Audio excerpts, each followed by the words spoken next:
I really like my PlayStation 5. I think it's a great machine to play games on, with having the PS4 library fully available to you with it being backwards compatible, a banging controller to go along with it, and just being fun to play on in general. So I thought, why not share a few games that call the system home and deserve a bit of loving, because a lot of games deserve to be loved. And to kick off this list, I thought I'd start with a banger called Sifu, also because I want to show off my steelbook. I really like steelbooks. This game is a masterful beat 'em up and is one of the best going, if not the best you can get.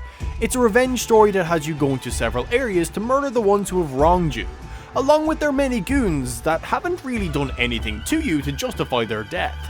But let's not focus on morals with a game like this, when all we want to do is kick the shit out of whoever gets in our way. The combat in this is beyond satisfying. It does take a bit to get used to, and the game is tough as nails, but there is an easy mode which I find is a great way to ease yourself into the game and really get a grasp of the controls.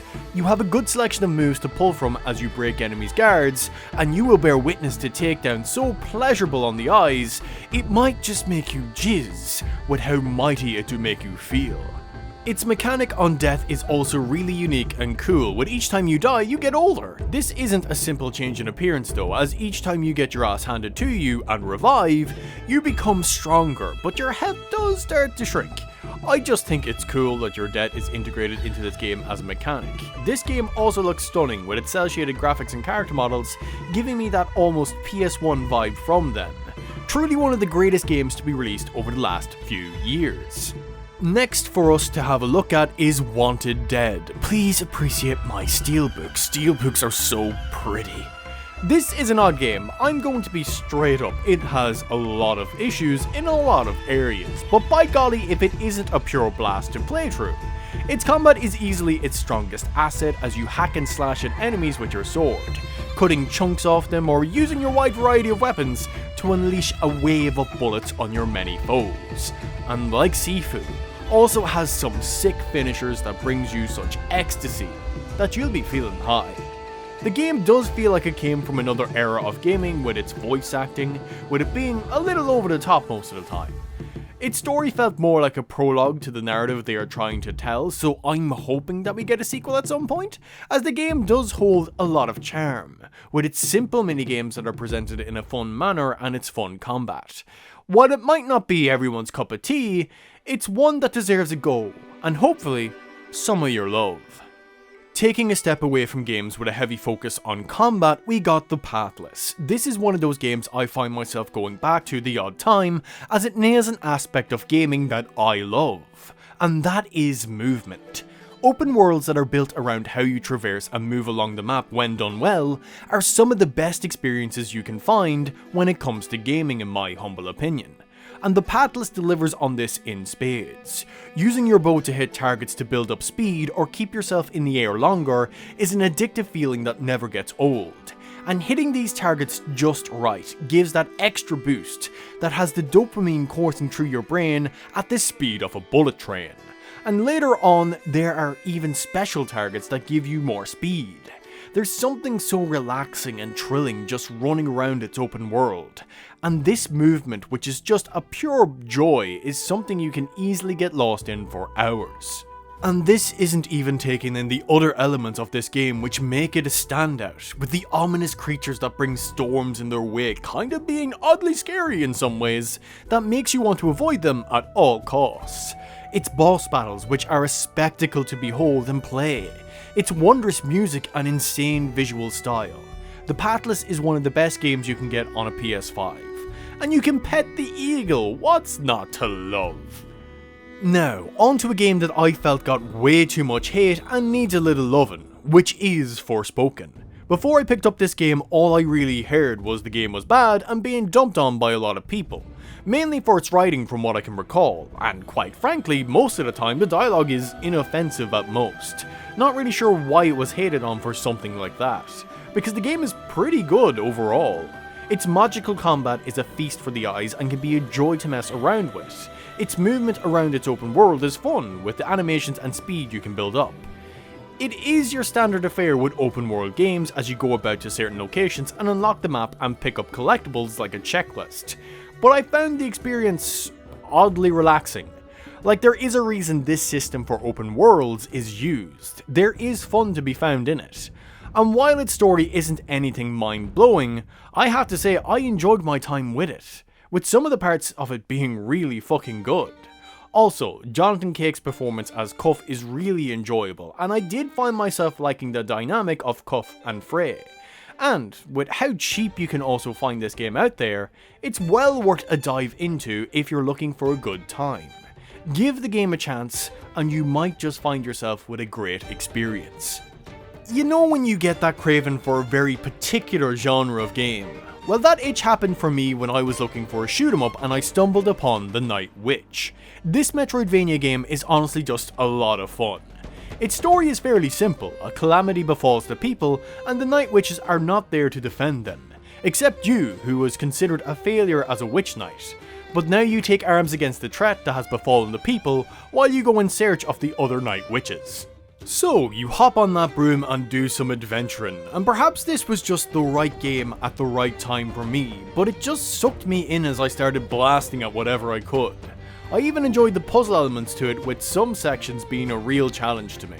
If you're like me and just looking for that shoot 'em up, for that itch to get scratched, The Night Witch is definitely one you should have on your radar and show a little love to.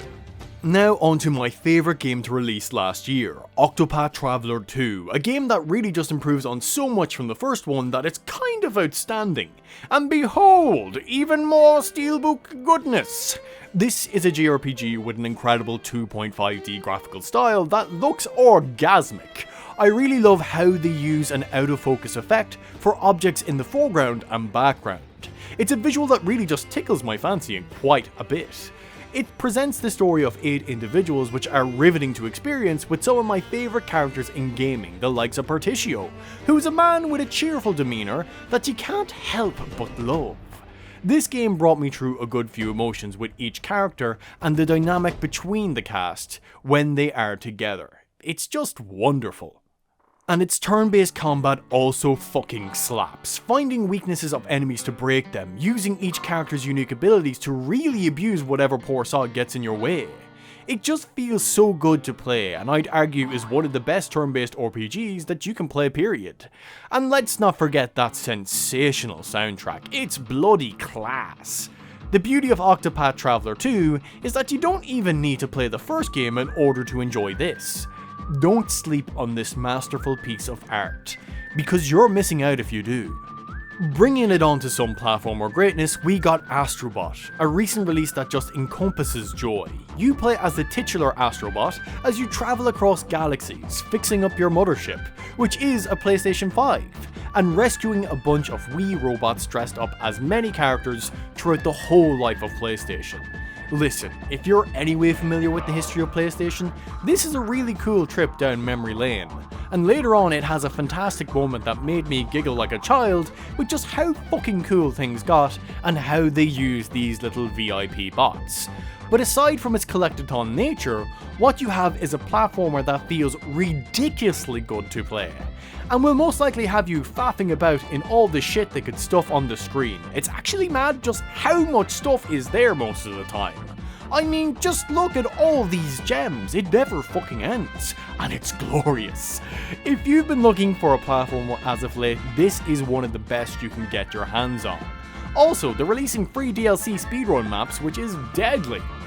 And keeping on the trend of platformers, let's take a little look-see at Sackboy A Big Adventure. In all honesty, I really just want to talk about this game because it has 4-player co-op, which is so appreciated. It's a game I've been able to play with my nephews when they're about, and it's honestly great as there's so few titles like this for modern day consoles. But even as a solo experience, this can be a mighty fine platformer, with a simple but fun story that has a fun villain to watch and beat. Richard E. Grant did a stellar job voicing the big baddie. The level design is fun, and there is missions built around 2 or more players, which is really neat to see. It has a charming soundtrack, though I'm not sure how to feel on musical levels that use actual music from the likes of Bruno Mars and many others. That felt a little weird. It has some honestly really fun time trial challenges that will test your skills in game, and its costumes to place upon your Sackboy is a fun way to express yourself if you wish. Definitely one to have a look at, especially if you need a game for couch co-op. Samurai are fucking class, so it stands to reason if you have a game focused around them, your game will be pretty damn cool, and Trek to Yomi succeeds in this department. Now this is a simple enough story with bandits attacking your village, and shit getting out of hand from there.